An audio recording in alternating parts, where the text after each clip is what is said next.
What's up, everybody? This is Harley, and welcome back to another episode of the Unapologetically Spicy Podcast, the space where we unpack the nuanced, layered experiences of life as a neurodivergent Black woman.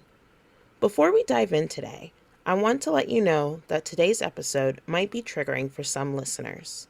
So if you need to take a break or come back to it later, please do what feels right for you. This episode is months in the making and will most likely be an ongoing series diving into a really heavy and serious topic that I'm still processing: narcissism. It's not just the latest fad, and it's not just a buzzword. It's a real issue that requires real attention. Today's episode is specifically about narcissistic and toxic parents. Have you ever wondered what it's like to grow up as an only child of a parent who might be on the spectrum, combined with what seems like narcissistic tendencies? Let's get into it.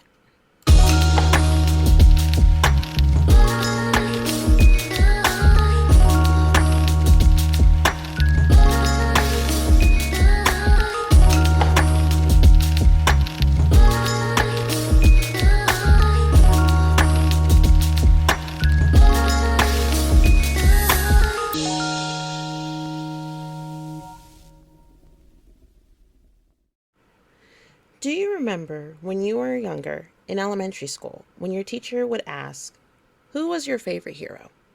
A lot of us probably said our parents, right? I know I did. For the longest time, I thought my mother was a superhero. I mean, she's driven, she's incredibly intelligent, a bit of a badass, and I wanted to be just like her when I grew up. But what I didn't see was, well, let's call it her unique way of moving through the world. What I chalked up to her being just how she is. I mean, she definitely has a black and white way of thinking. She also didn't always acknowledge my emotions. Add being an only child into the mix, it was definitely a ride to say the least. But then there's this need for control and perfection. I had to have the cleanest room. I had to have perfect grades. She spent a lot of money to make sure I represented her well. Any rebellion or misbehavior was met with drastic consequences. Pointing a knife to my face because I talked back. Kicking me out of the house because I was being unsafe on the internet. What stands out to me now, more than ever, is the emotional disconnect. I fell and dislocated my kneecap last week because she was yelling at me through the house, asking me if I had work the next day, and to come get my dog. While I'm screaming in pain and punching the wall, she makes it a competition with the other person in the house to call 911, puts ice in a thick kitchen towel, so thick I couldn't even feel it. And once the paramedics got there, she proceeds to talk about her dog, flirt with the paramedics, and make terrible jokes about me at my expense. When I got home from the hospital at like 3 a.m., she had already turned out all the lights, so I had to traverse, I know, $20 word, the steep driveway in the dark. I know that's a lot to unpack, but it's an important part of understanding the emotional and physical toll these dynamics can take. That night made me realize just how much the emotional disconnect wasn't just a pattern from my childhood. It was still present, still impacting me in deeply hurtful ways. She treats everyone else better than she treats me because, at the end of the day, she just assumes that I would be there for her. Because in her eyes, it's part of our culture, my Haitian culture, and that's what I'm supposed to do. In Haitian culture, you're supposed to take care of your parents when they're older.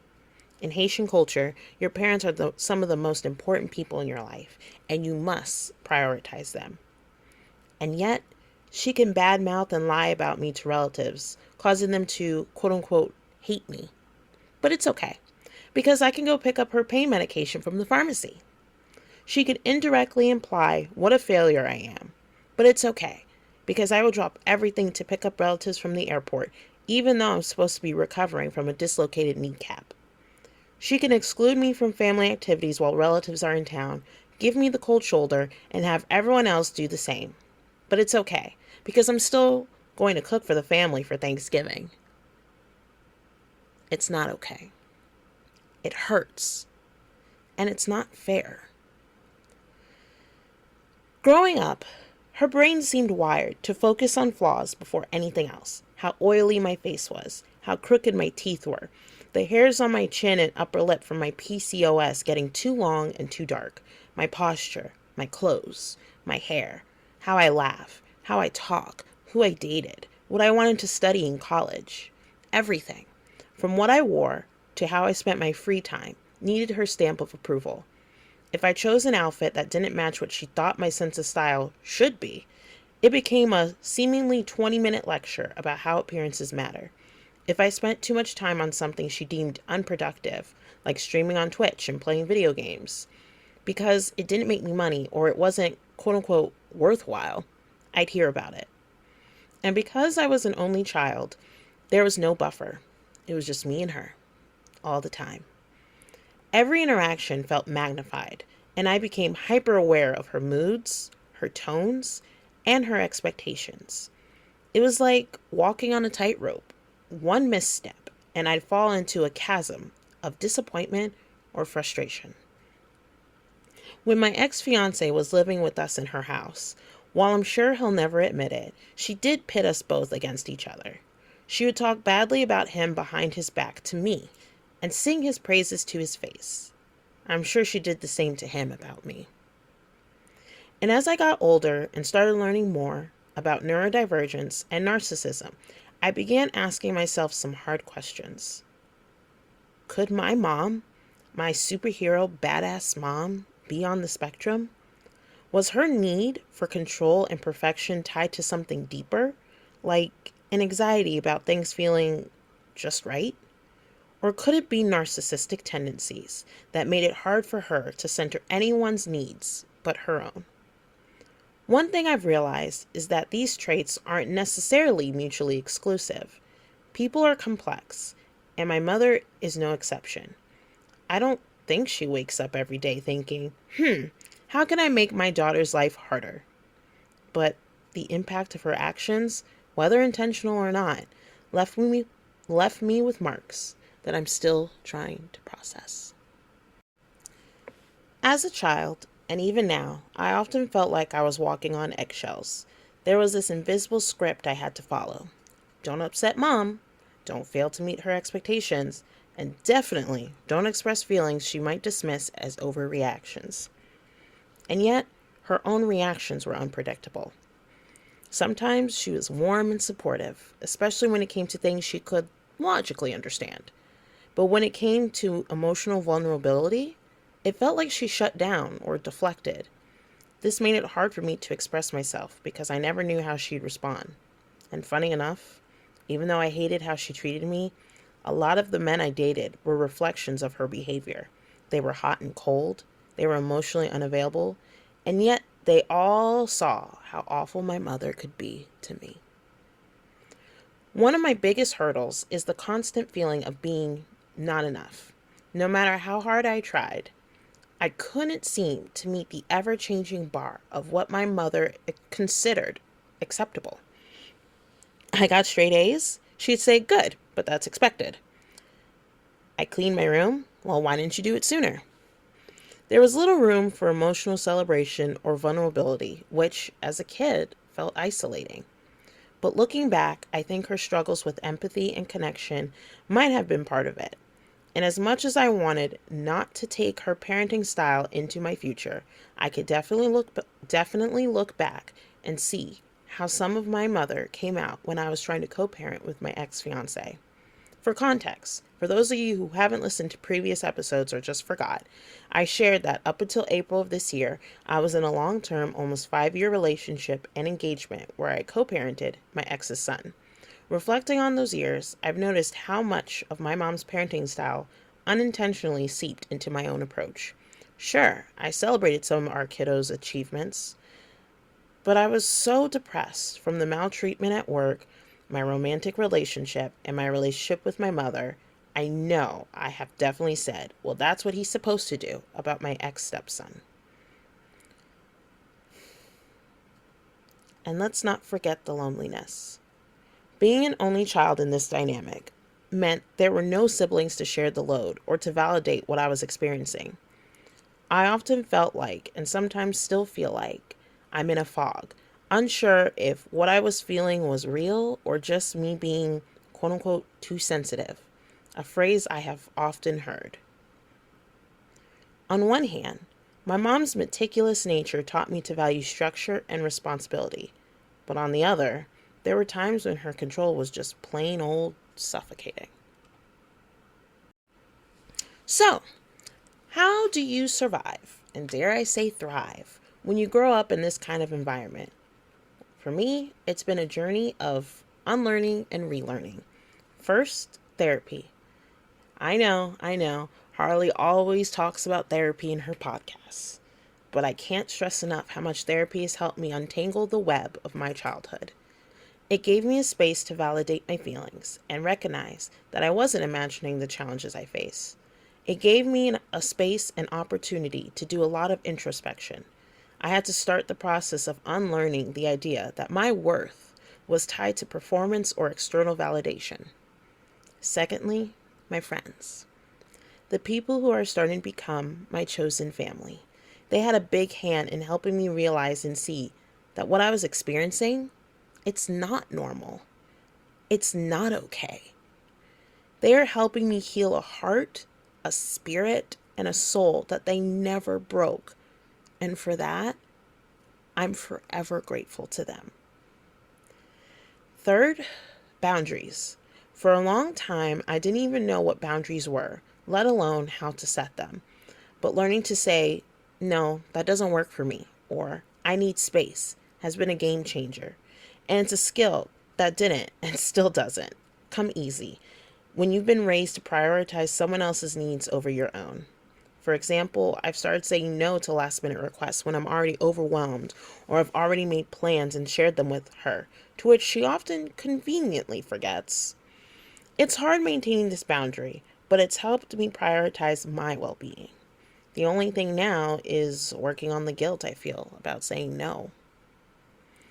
And then there's self-compassion. Growing up, I internalized a lot of criticism, both spoken and unspoken. It took me years to realize that I didn't have to be perfect to be worthy of love and respect. Now, I try to speak to myself the way I wish my mother had spoken to me, the way my chosen family speaks to me, with kindness and understanding. So many of my friends have shared with me stories about people talking about me in a positive light, and it definitely makes me feel like there are people outside of my mother who think I am enough, that I'm more than enough, and that I bring a positive light to this world, which is definitely what I aspire to do. Through all of this, there's also this layer of mourning. Mourning the relationship I wish I'd had with my mother. Mourning the times I needed her to show up emotionally in ways that she just couldn't. It's a grieving process, not just for the relationship I wish we had, but also for the childhood moments where I needed her in ways she couldn't show up. I still try to separate her tendencies from her intentions. I'd like to think that she was and still is doing the best she can with the tools she has. But there comes a point where I may have to finally choose me on this journey and leave her behind. Here's the thing about challenging experiences. They can break you, but they can also build you.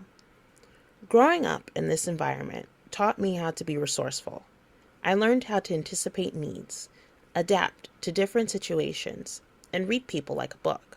Now, I know these skills are definitely trauma-based, and I don't want to make it seem like I'm saying trauma made me stronger. It definitely didn't. These experiences cost me a lot just to survive. They also gave me a deeper appreciation for the complexities of human behavior. That's why I love psychology so much. And I know my mother isn't just her difficult moments. She's also the woman who taught me the importance of education, who pushed me to dream big, and who showed me how to be fiercely independent. And yes, while a relationship isn't perfect, I've come to a place of some sort of acceptance.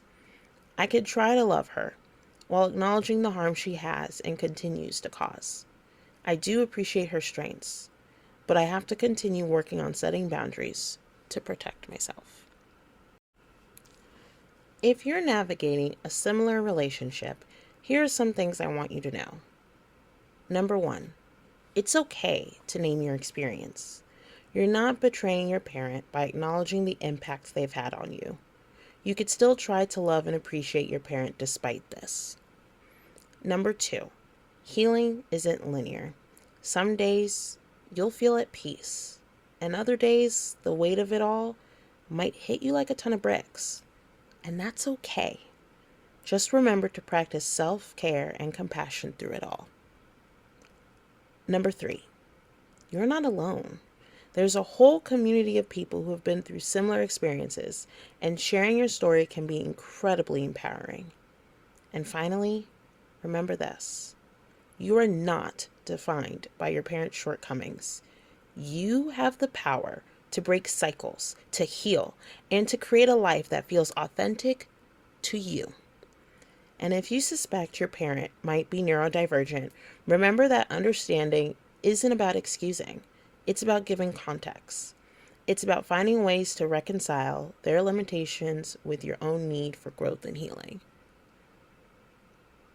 And sometimes it is okay to walk away. Thank you so much for joining me on this deeply personal episode of the Unapologetically Spicy podcast. If this resonates with you, please don't hesitate to reach out. Whether you want to say hi or share your story, my inbox is always open. If you're vibing with me, make sure you drop the Unapologetically Spicy podcast a follow on Spotify, Apple Podcasts, iHeartRadio, or wherever you get your podcast fix. Follow the podcast on Instagram at Unapologetically Spicy Pod, or on X, formerly known as Twitter, at Unapollo Spicy Pod. Want to talk about the podcast online? Use hashtag Unapologetically Spicy Pod to start the conversation. Leave a comment on the show's page on Spotify, or leave a review on our official Facebook page. Share this episode with someone who might need it. Let's keep the conversation going, because healing is a journey. We don't have to walk alone. Healing is hard work, but it's worth it. And just by listening to this episode, you're already taking a step toward it. So here's to you. Here's to progress, no matter how small. And until next time, lovelies, stay spicy.